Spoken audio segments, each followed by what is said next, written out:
So, one record. I don't know where this thought came from. I watch a lot of videos on record collecting, YouTube videos and such.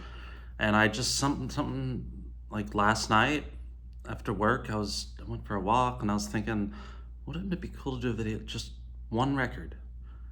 And the meaning, which I don't even fully know, but I'm gonna try to explain it, doesn't necessarily need to be your favorite record. Maybe I'm thinking it's the most important record. I don't know.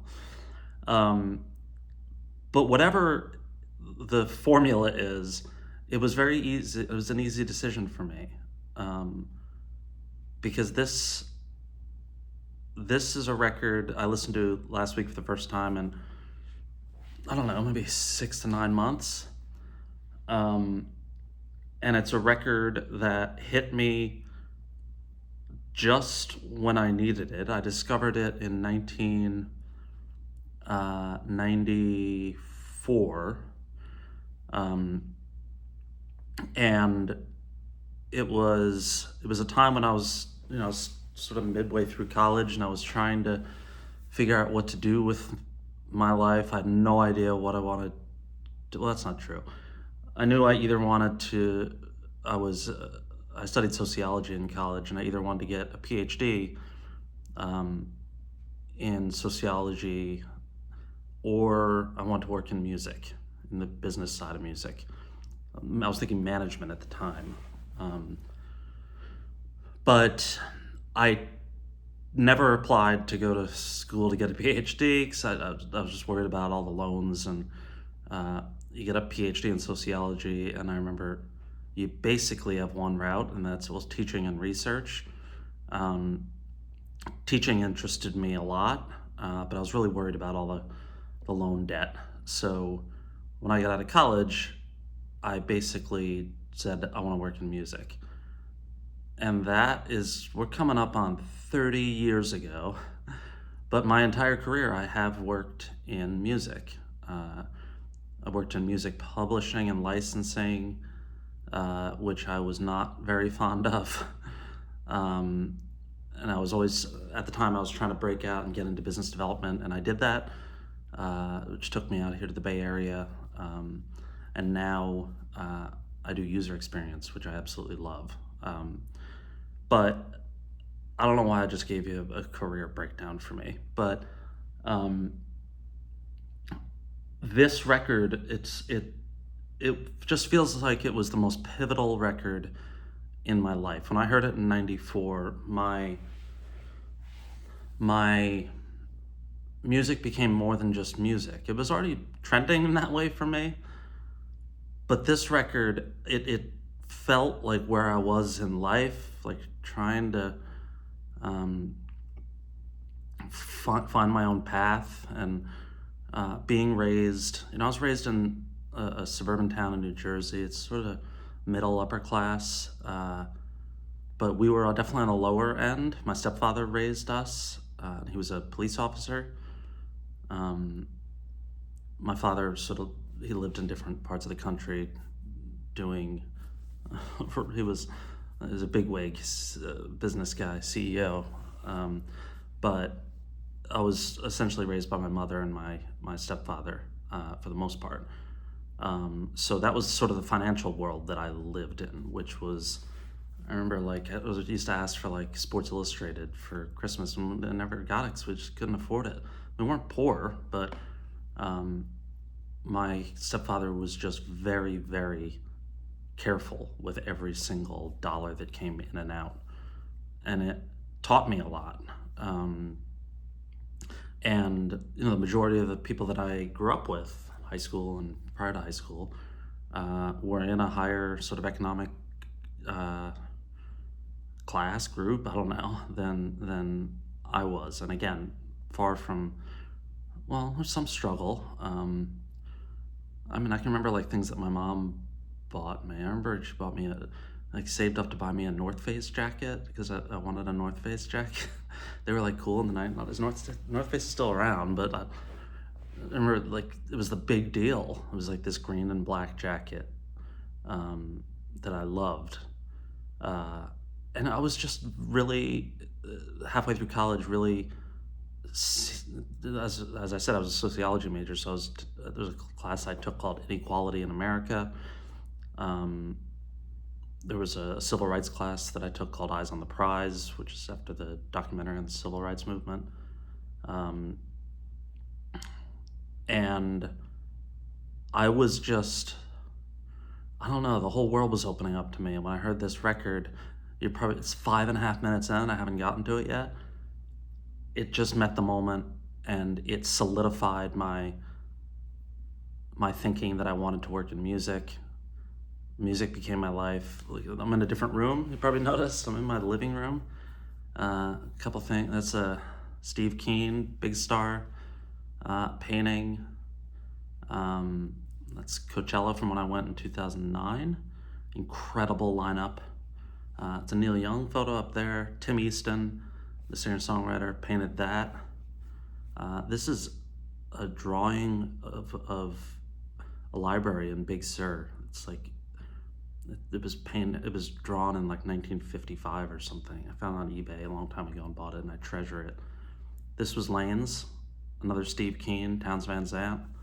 That's me with Peter Jesperson, former manager of The Replacements, one of the nicest human beings I've ever met in my life, and just such a music. Just his love for music is. I feel like I'm talking to myself when I talk to him in some ways. That's an early Wilco poster, and that is a quote, a piece of artwork by Shane Sweeney, I think, from Two Cow Garage. It's a line from Born to Run. That's an original painting from the Silver Jews American Water record. I bought that. It's probably the most expensive piece of artwork that I own. That is, what's the Coen Brothers movie? That's the main actor. The movie always, the title always escapes me. You guys know what it is. Came out, it was the one that was like loosely about Dylan or something. It came out like 10 years ago. What else do we have here? That's a poster of the Wrens when they played in San Francisco in 2006 or 7 at Slim's. Great show. Love that poster. So the album, let's get to it. We're at 8 minutes. And again, it was the album for that moment, and it's been that moment ever since. Uncle Tupelo, Still Feel Gone. I discovered Uncle Tupelo right after they broke up, like literally like weeks after they broke up. And I remember I remember my buddy Brian and I went to Tower Records right after we heard Uncle Tupelo for the first time, and I think we both got Anodyne. That was, I think, the only record they had. You want to see what the times were like then. I had to order this, and was it No Depression? I think I got March 16th another way, or flip those two around. But I remember I had to order this on CD, and I think it was Uncle Tupelo's No Depression, their first record, from a place called Ramsey Book and Records in New Jersey. And I remember it took a month to be shipped. And I was waiting, because I was listening to Anodyne, and I was getting to the Jayhawks, and I was listening to that whole scene, and I was just insatiable, is the best way to put it. And when this one arrived, I can still remember, wait, was it on cassette? No, it was on CD, right, and I had a CD player in my car. And I remember putting this record in and hearing Gun, the opener, which is a Jeff Tweedy song, or I think it's the whole album's co-written by Tweedy, Farrar, and Hydorn, right? But Tweedy sings on Gun. And I remember I was driving on Route 17 in New Jersey, and I had like the windows down, and I was like, this record's changing it was almost like I was ready to leap into a world of music for my career and just my biggest passion, and this record just pushed me in. It's the best way I can put it. A lot of songs about wanting to leave the town you grew up in, looking for a way out. Still Be Around, Watch Me Fall. Watch Me Fall, I must listen to that song a million times that summer. Postcard, D Boon, about obviously D Boon from the Minutemen. True to Life, If That's All Right. Came out in 1991.